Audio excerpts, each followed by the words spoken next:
Go. So, welcome today again to Beena Sharma. I'm doing a series of two interviews with her. The first interview I did with Beena was on vertical development, and or the working title of vertical development. Apologies. And now today we're going to focus on polarities. But before I get Beena to introduce herself, I'll just say a little bit about phenomenal conversations. So, phenomenal conversations are crafted and curated to help co create a regenerative worldview. And I interview pioneers that I feel are living the change, like Beena. And we try to, in these conversations, try to amplify imagination in the midst of the poly crisis, and also foreground nuance and subtlety in the midst of chaos, and also ask profound questions. And there's two formats. There's this one-on-one format where I'm interviewing a change maker like Beena today, but 10 times a year at the end of the month, I do a live podcast with an invited audience who then come and co-inquire into the topics discussed or the key insights, and we create a kind of collective wisdom version on the topic. So everybody gets to share their expertise and explore the issue together. But that's not today. Today is the interview on polarities, and this does intersect with vertical development, and that will become more apparent as we go through. So, Beena, welcome again. And for people that aren't unfamiliar with you, do you mind just giving a short bio, an introduction, so in the lead up to then we can begin with polarities, your exploration of polarities. Sure. Thank you so much, Dave. First, I want to appreciate all the work that you do Thank and you. it's just offering such great resources to listeners. And I think if I have grown as much as I did, it's because of all the teachers and of all the people who facilitated those teachings for Yeah. my benefit. So I truly appreciate your role. Oh, thank you. Yeah. Yeah. I've also benefited from some of the same people. Great. Yeah. Yeah, so I live in the US. I was born and raised in India, and my excuse me, my field is human development. I think very early on, I was really interested in what does it mean to be fully human, and so it's really exploring the capacities of being a human. What does it mean to grow, to develop? So that's been an abiding question. And in terms of my professional explorations, I started out teaching thinking skills. Um, I was fortunate to be part of a small organization in India that was asking the question, how are we how are we teaching children in formal education to actually be truly educated, not just give them a lot of information and cram them with content and data, but how to make that data learning and Yeah. how to use that for one's own growth as well as for creating a better world. So I was really interested in thinking skills. And then, like, I taught that for 7 or 8 years. And over time, realized, and this sort of links to our topic also. So it'll sort of get woven in through my introduction. I realized that I was privileging thinking over emotional capacity Yeah. because it felt like thinking was very important and emotions are just, you can just run wild with your emotions. But then I realized, no, I could learn all about thinking and take Mm. poor decisions because of emotional immaturity or incapacity. So I got really interested in the interiority and in how we navigate our feelings and our responses to life events. So if you look at thinking and feeling, initially they were out of kilter for me. And then I realized that both of them were really necessary to be a full human being. Yeah. In a sense, that's the essence of the topic polarities, because Yeah. we tend to think one thing is better than another, and then we realize that they are actually interdependent and Yeah. interconnected. And so I've been studying this topic and using it and teaching it and applying it in since 2000. So Right. it's Yeah. been about 25 years. And so just to get back to my story, I was teaching thinking skills and I got interested in learning in just individual and group learning and organizational learning. And I got trained as a large-scale change consultant in India, and I had already been very interested in leadership development. So I got deeply involved in exploring leadership development in the context of larger strategic Yeah. change. I felt they needed to align because I worked in an organization where we were doing great leadership development programs, but the strategic direction of the organization was actually in a way in a different direction and didn't link up with what we were doing, and that felt off to me. Yeah. So I Yeah. realized I was interested in a systemic integrative approach to looking at change. And of course it's dynamic, it continues to change, which means these are living dialogues on change that need to happen concurrently with evolving actions.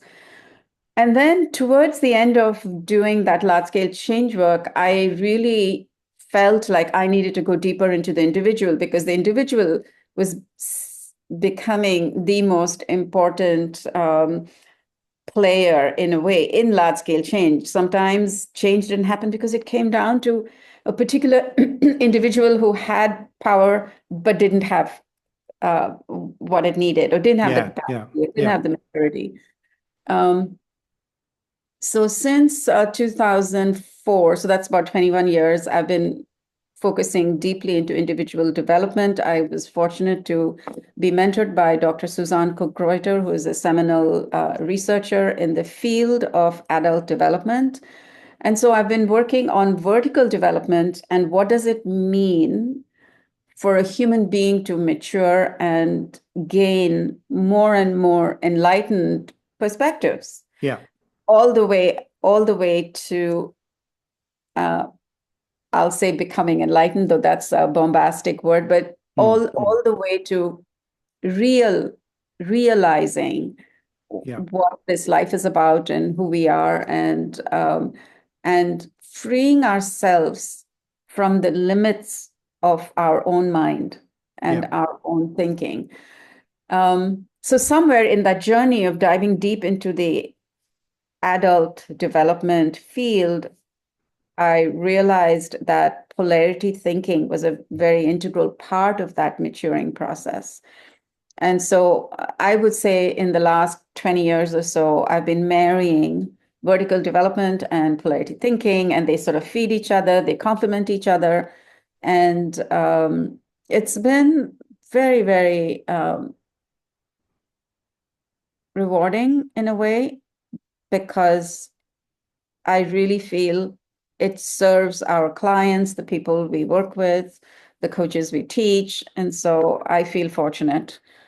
And it continues to enliven me. This nexus between these two fields continues to enliven me. Brilliant. That's a great introduction, and I think that's a perfect lead in. So, can you describe or offer the uninitiated listener, give them a kind of brief overview of what's involved in polarity work? Presumably, it's not only thinking, given your earlier, you know, kind of critical thinking or developing thinking skills. Presumably, polarity work involves more than only Yes, thinking. So, yeah, it's a whole it's a whole sense making process, yeah, how we value something to have meaning and how we might reject something else saying, oh, yeah, that's not important. Just like I valued thinking skills and didn't feel yes, the emotional world was important or necessary. yeah. And it was a way of framing. It was a way of framing for me. Um, so the best way to describe polarity thinking, and you're right, it's not thinking. That's why I call it polarity wisdom. Wisdom. Okay, yeah, So that's the term I use. But it is it is a faculty, it is a cognitive skill also Okay. that needs to be developed. It's like a muscle that you can develop, but the benefits are way bigger than just solving a particular issue or a Yeah. challenge Yeah. that you Yeah. might be facing. So in order to understand polarity wisdom, I think it's good to understand what we might call either or thinking, or black Yes. and white thinking, or Yeah. mechanical thinking. Yeah. And it's like the expression, you can't have your cake and eat it too. Yes. You've Yeah. heard that expression. So basically, there's the fundamental approach that if there are two things that appear to be competing, they're contradicting. So you can't have both. You Yeah. can only have one. That's either or thinking. And that's a result of the acculturation through formal education system, which is more information and content and data oriented, where you given information or knowledge and then you're asked to repeat that, and if you get it right, you're right. If you don't get it right, you're wrong. Yeah. Yeah. So we've been trained to do right and wrong thinking, Yes. which is necessary for us to establish foundational knowledge. And even though that knowledge continues to change, we continue to learn, and that's fair and reasonable and necessary as foundational. Yeah.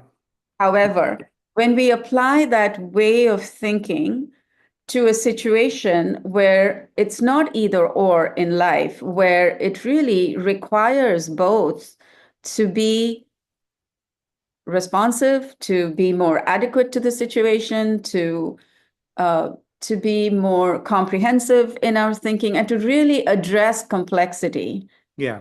then we can't apply either or thinking. And so there are, of course, hundreds of examples that we all actually know. And the other thing is this understanding of polarities is something that every human being intimately understands because it's been Yeah. part of our growing up. We're always learning. I mean, if as a parent I'm raising a child, I might feel that I got to discipline this child. I can't just let my child go haywire. I have to discipline so that is good parenting.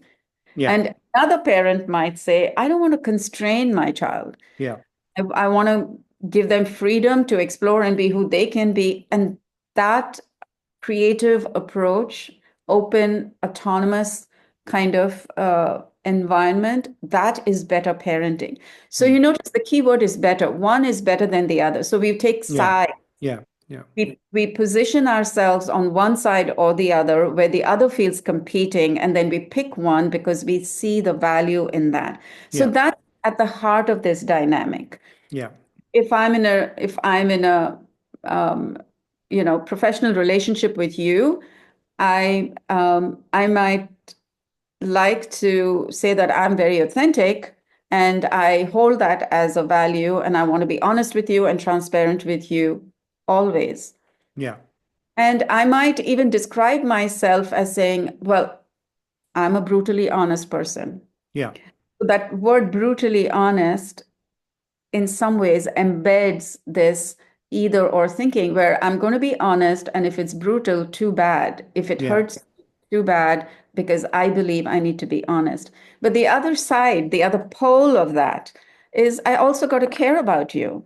So yes, I want to be honest, but am I also taking care of you? Am I taking care of the impact of what I'm saying? Can I be caringly honest, for Yeah. example? Yeah. So we've heard of brutally honest. We don't hear about caringly honest. No. And that is polarity wisdom, where our relationship is likely to be more um, fulfilling Yeah. if I can be authentic, which is take care of my truth, and Yeah. also take care of you and what it means to you, and therefore be more harmonized in a way. Yeah. Yeah.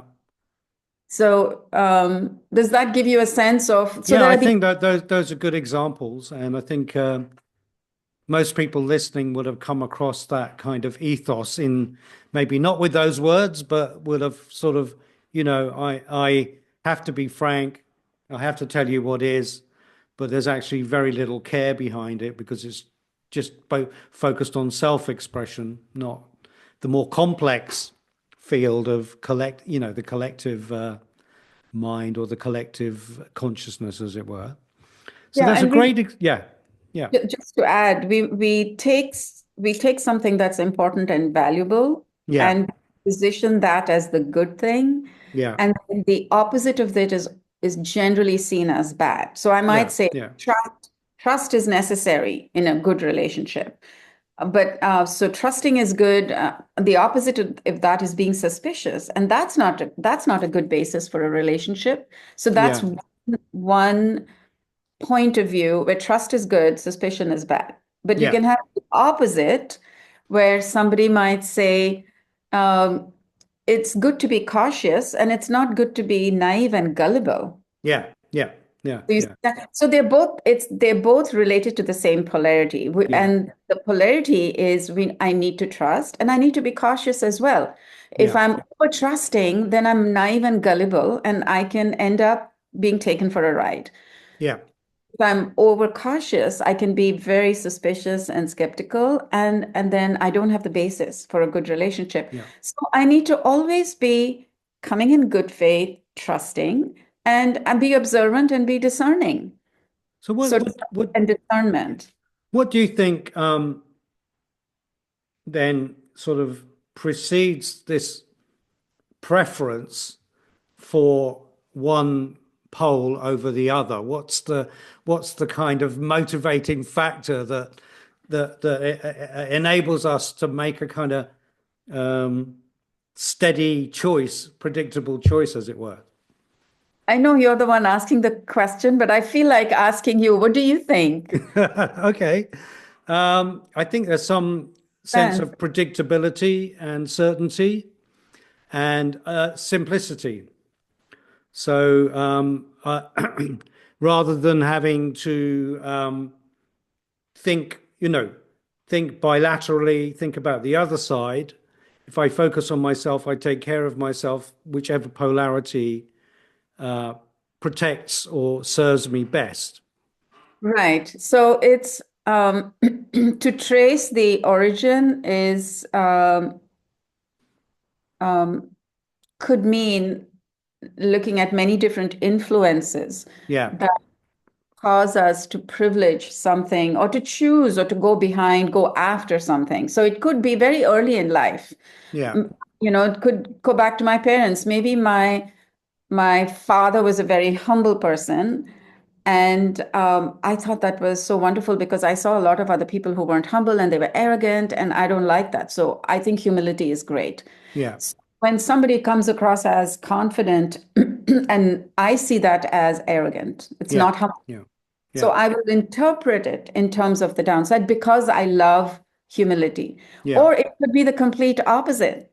I might I might see my father as being very humble, and growing up, I might see other people who, excuse me, who were more confident and went further ahead in life. And so yeah, then I decide, I never want to be like my dad. I never want to be humble. I yeah, never want to be yeah, quiet and effacing. I want to be out there and confident and claim.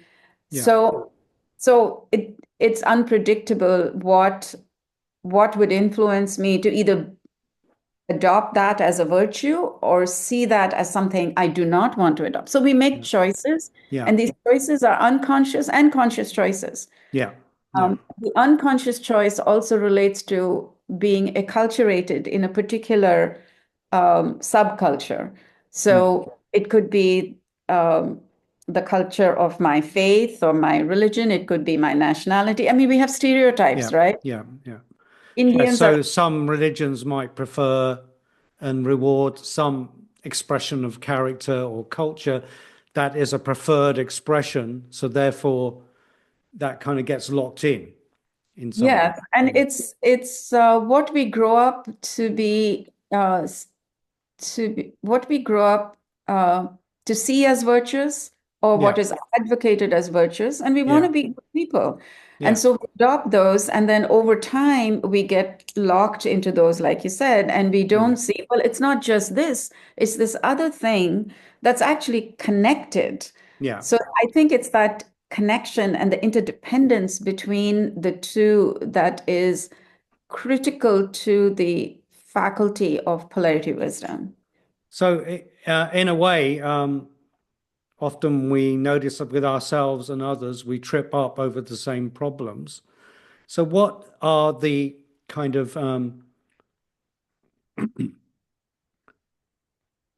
the what's the word deficits or the problems that we run into by being overly our thinking or decision making being overly preferring a particular way of being or expression or characteristic or virtue. Yes, yes. Um, so I'll say something that is pretty bombastic. Okay. It's like almost any dysfunctionality or problem or um, downside or unsatisfactory situation or undesirable situation, almost any can be traced to a polarity that's not been integrated. Right. Yeah. Yeah. So, your question was, can you repeat your question? What's the sort of disadvantage or the the kind of problems we manifest by overly being overly fixated or attached to, one polarity of a dynamic? Yeah, one pole of a polarity. So the Yeah. polarity is there, and so one pole and the other pole. And I Yeah. have a one, Like the humility or the arrogance, whichever. so I have a one-word answer for that, Okay. Yes. and that is suffering. Suffering. Yeah. Okay. Yeah. Yeah. We suffer. Yeah. When we privilege a pole over the other, we suffer. Yeah. We experience some lack, some difficulty that can only be healed by embracing the opposite. Yes. And Okay. the wisdom traditions have this understanding, cultures have this understanding. So it's a deep wisdom that humanity has held and that it's embedded in ancient thought. Yeah. And we have to discover it over and over again as we live our lives. Yeah. Well, I love that notion of, repeated discovery of eternal truth, you might say, or these kind Yes. of this wisdom. So, with your background in human and organizational development, how do you encourage or help people cultivate the capacity to observe the polarities in action and not be so subject to it, or not to be so victimized or caught up in their own suffering, as it were, because of it? Yeah, great. This is my work in this area, which is just basically, in a way, educating people, bringing this into awareness and Yeah. recognizing one's own embedded preferences, and then to recognize how all problems that they're facing in their life and challenges can be traced to looking at how to harmonize these polarities that are at play. Yeah. And so there's a toolkit, there's a template, there are classes. I teach, I coach people using polarities, and I train coaches in using polarities to coach leaders. And so if you're willing, I could do something live with Yeah, you. let's do that. That'll be a great demonstration and be help immediate understanding rather than it just be in the conversation, as it were. Okay, so I would Yeah. just ask you, give me a couple of strengths that you Uh, value and that people value about you. I think I'm pretty articulate about Okay. my inner world and my experience. Okay, give me a couple more. I'm also very steady and present, so I can sort of be reliable and show up. And also, I think that I'm very warm-hearted, very empathic around people.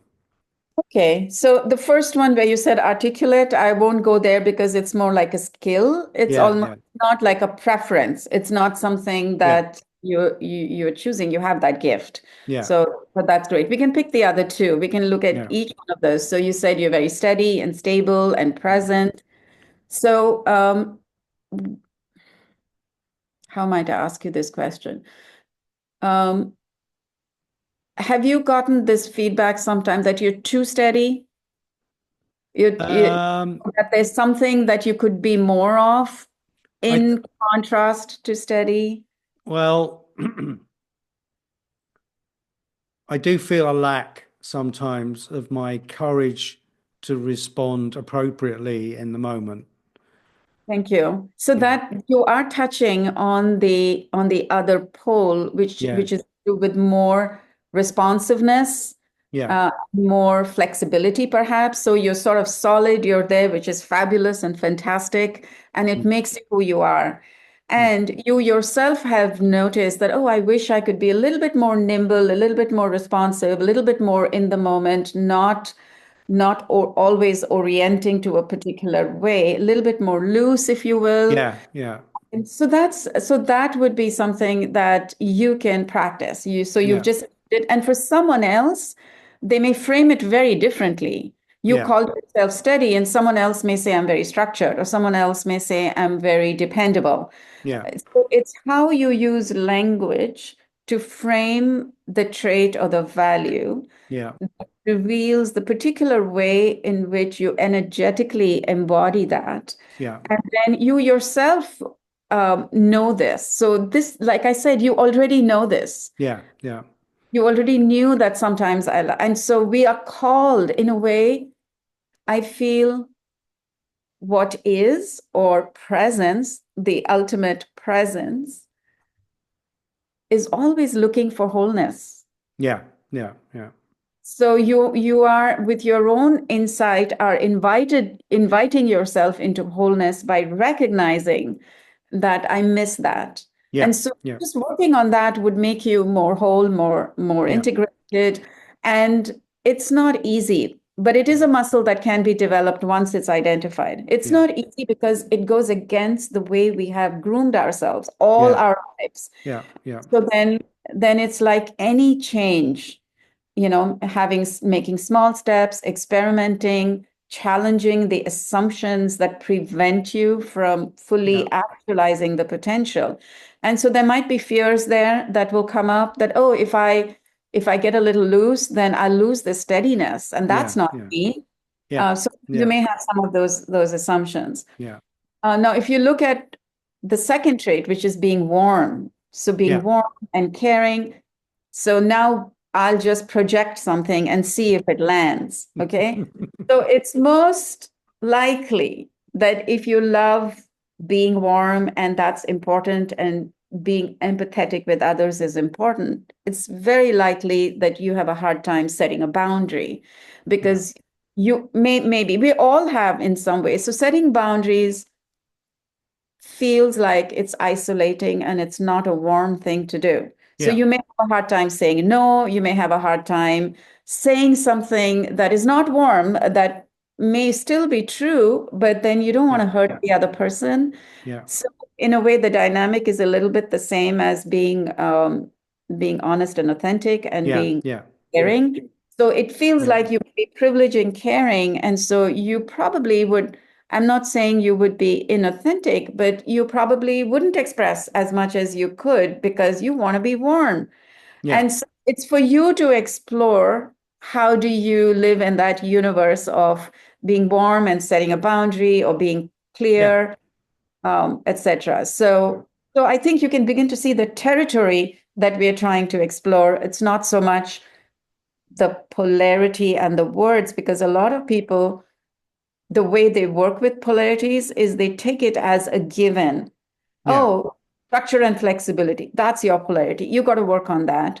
And I think there's so much more beauty in exploring the particular value, energy, and dynamic that's operating so that you can get the insights yeah. you need to round off your own way of being in a way. Well, I think, just looking back, I think both of those qualities of steadiness and empathy have meant I've tolerated suffering in situations that I shouldn't. I And mean, you've suffered. Yeah. I can tolerate a lot of suffering, but I've over tolerated the suffering because of the combination of those two qualities. And what I want to say is that happens with the smartest of people.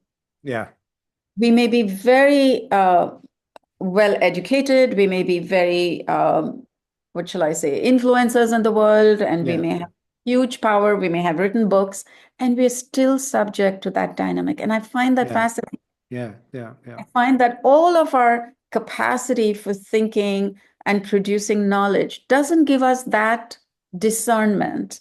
No, no, no. But that discernment comes through reflecting on our real experience, reflecting on our suffering, and then asking the question that is related to the polarity, I think is Yeah, is a transformative door opener that then can be that continues to get applied in multiple contexts, and it's like a seed that's there, and then it'll keep on yeah, the gift that keeps on giving, you know. yeah. The I think it's interesting, and I'm kind of curious then, because ultimately, the way you're describing it and the way you're encouraging a kind of nuanced gaze at what the dynamics of the polarities are, where do you think that fits into the whole diaspora of psychotherapy, therapy, counseling, that on the psychological side of things? I'm curious about how you see, because it seems like that has, it could potentially have enormous psychotherapeutic benefit, Absolutely. And right? the psychotherapy is uh, generally seen as addressing pathologies. Yeah, yeah, So,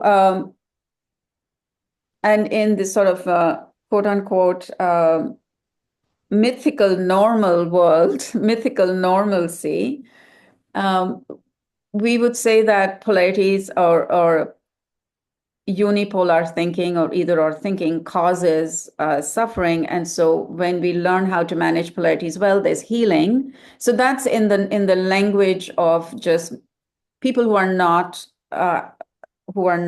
trained.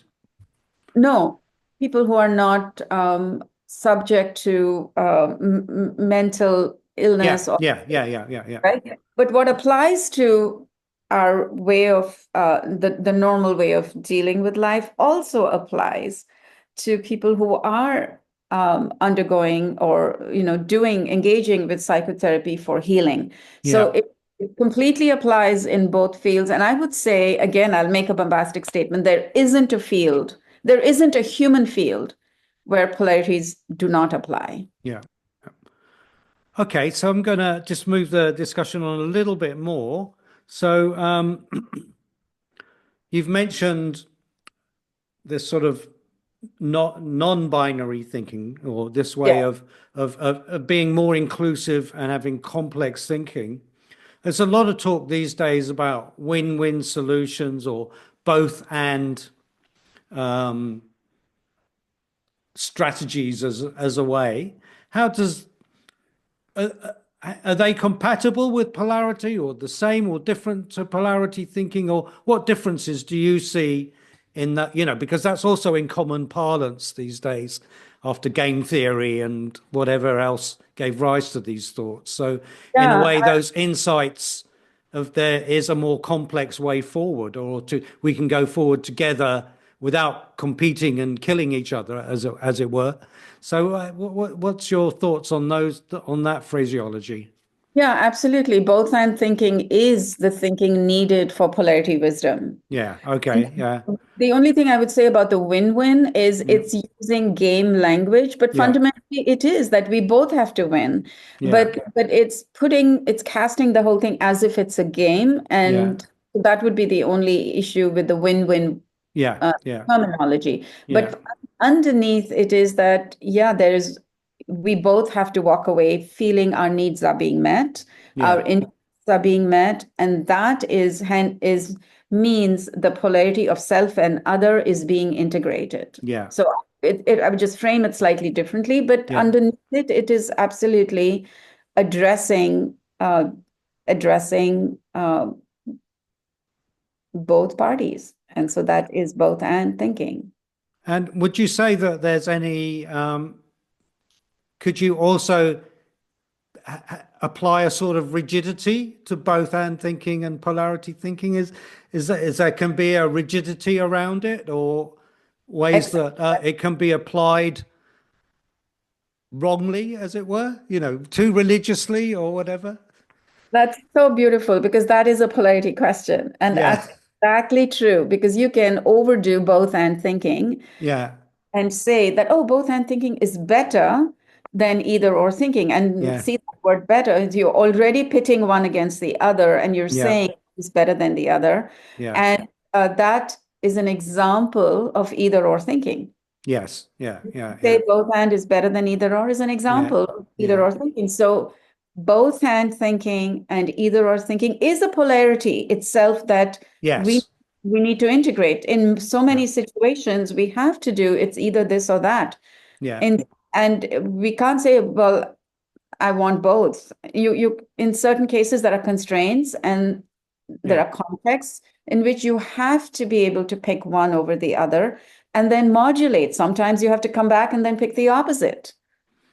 And That then you manage that over time. Well, that's great because I was just in a call yesterday with Adam Kahane, and he's publishing a Mhm. new book about the everyday habits of systems changes or something similar. And there was somebody in there that had been along the journey for years, and they recognized they had overemphasized collaboration. So I'd be quite Yeah, interested to hear your thoughts on, we live in a very pluralistic society, inclusive diversity, or that's at least being encouraged, and people attempting to be collaborative. But what are we neglecting by being over collaborative or too fixated on collaboration as a modality? absolutely. And there might be an underlying thread across these because each word calls a certain way of being in that polarity. So Mm. collaboration, Yeah, we could look at collaboration and individual work. So yeah, collaboration, individual. So if I'm all the time collaborating and I'm not giving myself space to grow what is uniquely possible with me, then you might end up with groupthink where there yeah, is no originality yeah, because yeah, everybody is waiting on everybody else. And of course, what you can do at the individual level can happen at the collaboration level. So yeah, there can be individual creativity and excellence is different from collaborative creativity and excellence, and we need both. So yeah, we can privilege one over the other. yeah, If you look at the other word that you used about diversity and inclusion, yes, we can be over inclusive. So then, what we are privileging in that is commonalities and differences. And differences need to be honored as well, not just commonalities. So we yeah, have gone overboard on saying all differences are bad yeah, and yeah, only inclusion is good.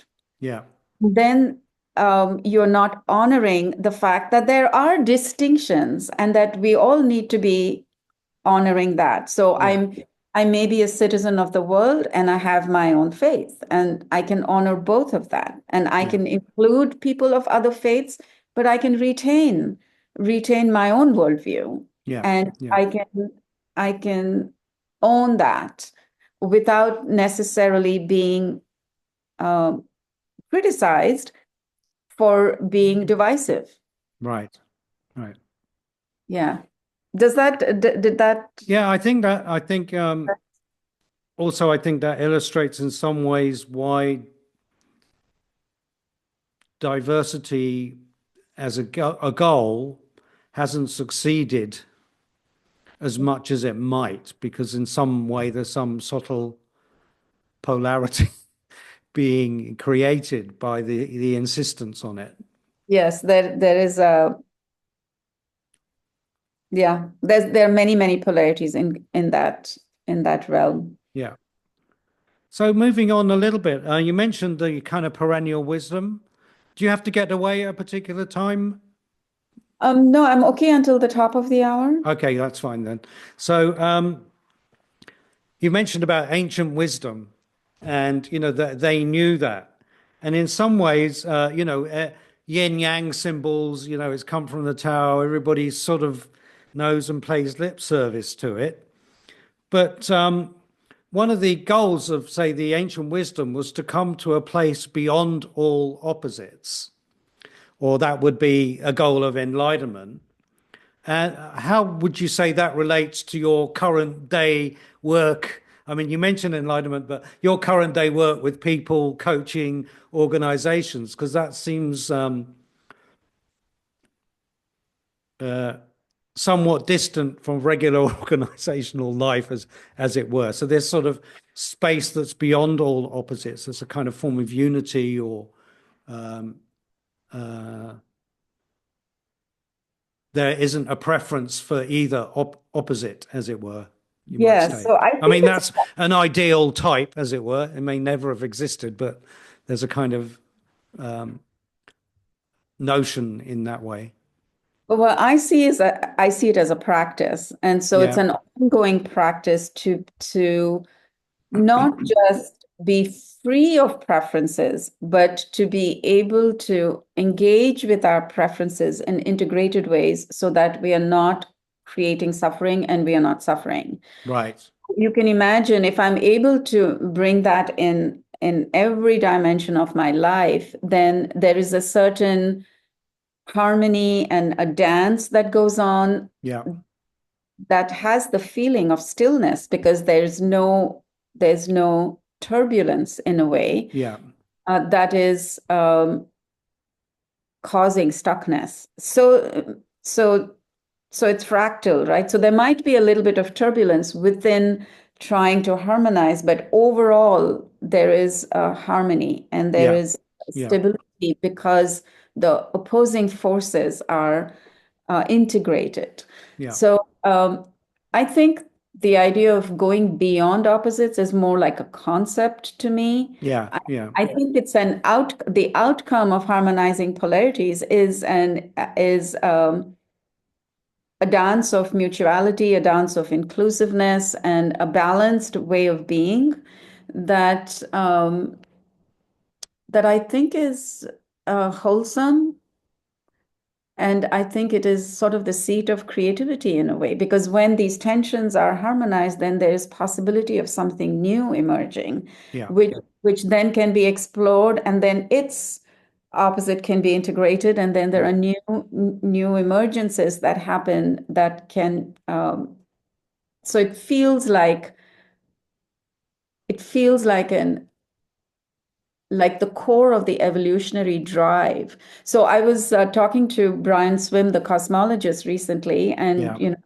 we're really looking at um, both ego development and the evolving universe as connected. Beautiful, beautiful. And one of the things I read in his book, and we talked about it, he said the universe expands driven by the opposing forces of expansion and contraction. Yeah.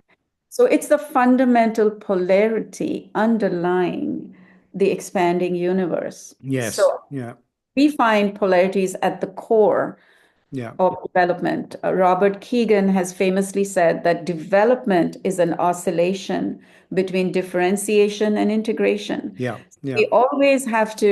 We have to come together and integrate, and then we have to separate and differentiate. We have to integrate and Yeah. Yeah. differentiate. And this dance leads to greater and greater growth and maturity and capacity, Mm. uh, which is how this is also a practice within vertical development. We'll actually look at various tensions within each stage of development, and as you harmonize attention within that stage, it it gives you a larger scope, a Yeah. larger holding that then allows you to step into a new way of understanding your life.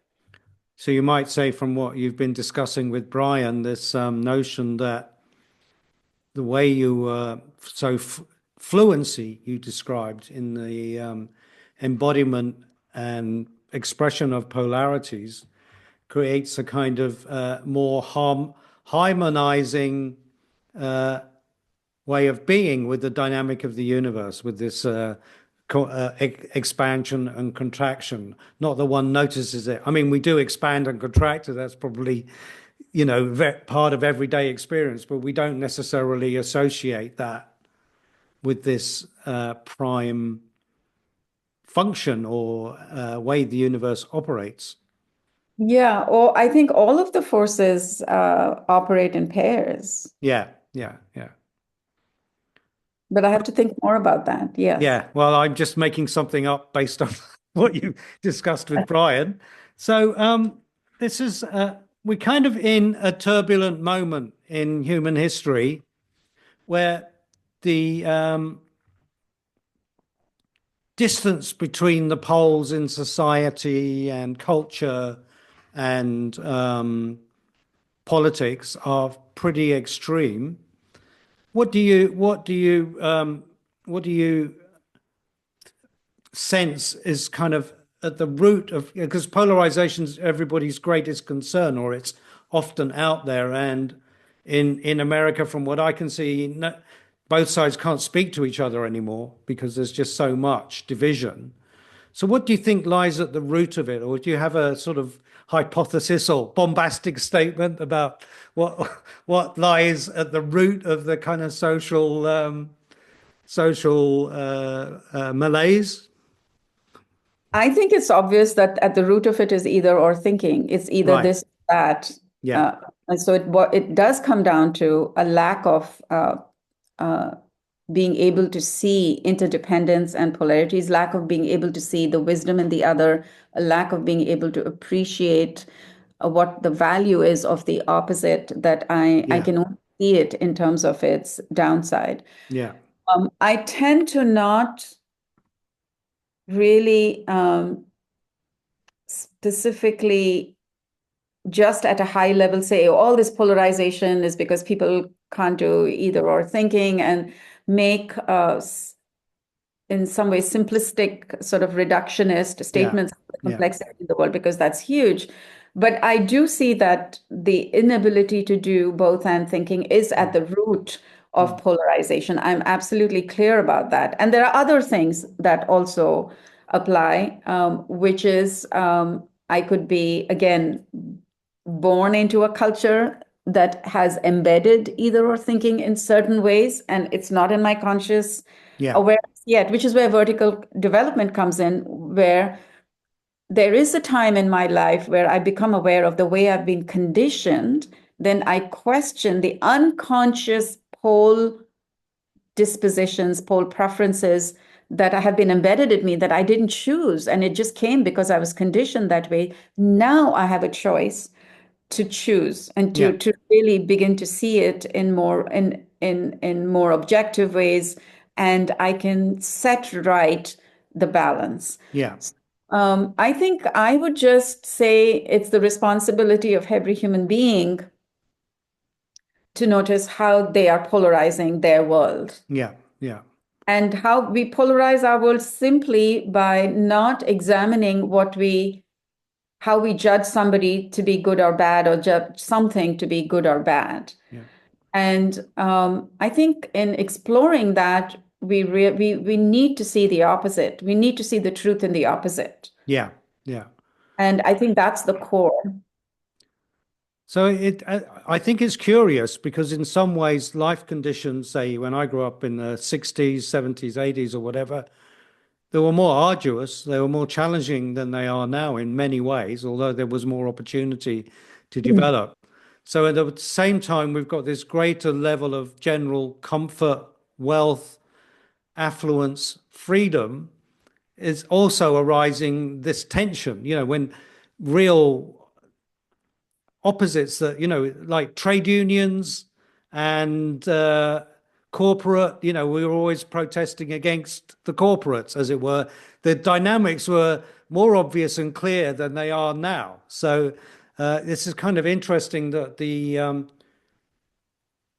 whatever's happening globally and collectively on the planet is making this more extremely obvious. It was probably always there, but wasn't as exposed or as prevalent as it is right now.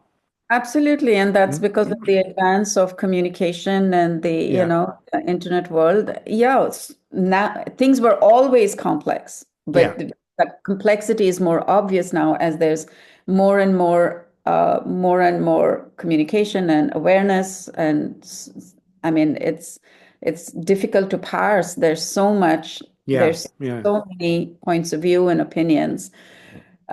I would say that when you said that when we were growing up, it used to be arduous and now things arduous, and then things are now seem to be so much more.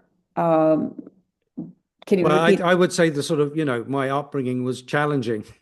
Was Yeah. child abuse was the norm, that nobody questioned it. That you could take that as an example of, Yes, and I would say that change has happened to only a fraction of humanity, and there's a yeah, large yeah, part of humanity that is still the norm. yeah, yeah, yeah, That is still the norm. You know, hard time making ends meet, child abuse, lack of respect, and parochial thinking, yeah, dogma. That is still yeah, the norm in a yeah, large part of the planet. yeah, yeah. Well, Beena, I've really, really enjoyed this journey. Is there any last word or any last thing you'd like to say to any listener about what we've talked about so far? I very much hope they take away this message around reflecting on one's own preferences and practicing practicing other ways of negotiating and navigating circumstances. Is there anything else you'd like to add the listener to and watcher to leave with? Well, I'm hoping that it wasn't abstract. I'm hoping that Mm. there was enough of concrete examples, Yeah, and it may appear to be abstract in the sense, well, how do I go about learning about this? So yeah, I think there are two ways. One is, Google, find out about polarity thinking. I have courses, and I mean, I learned from Dr. Barry Johnson, who's yeah, sort of the thought leader for me.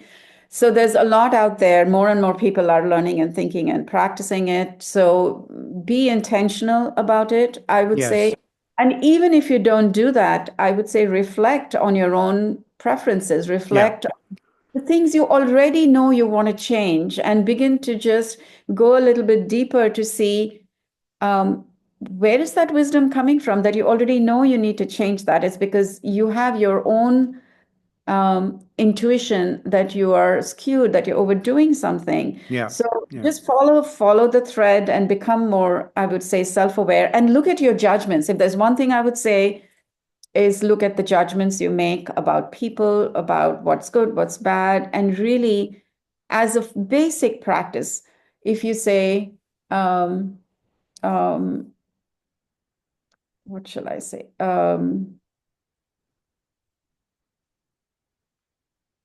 I'm just trying to think of a simple example. If you say um, visionary is good and being stuck in the weeds is bad, yeah, yeah, that's something that, a lot of people, especially in our field, will go for the vision and let's create something new, but being stuck in the weeds is bad. yeah, Now, just look at something like a judgment like that and then see what is that other thing that has value too, that if you did too much, you'd be stuck in the weed.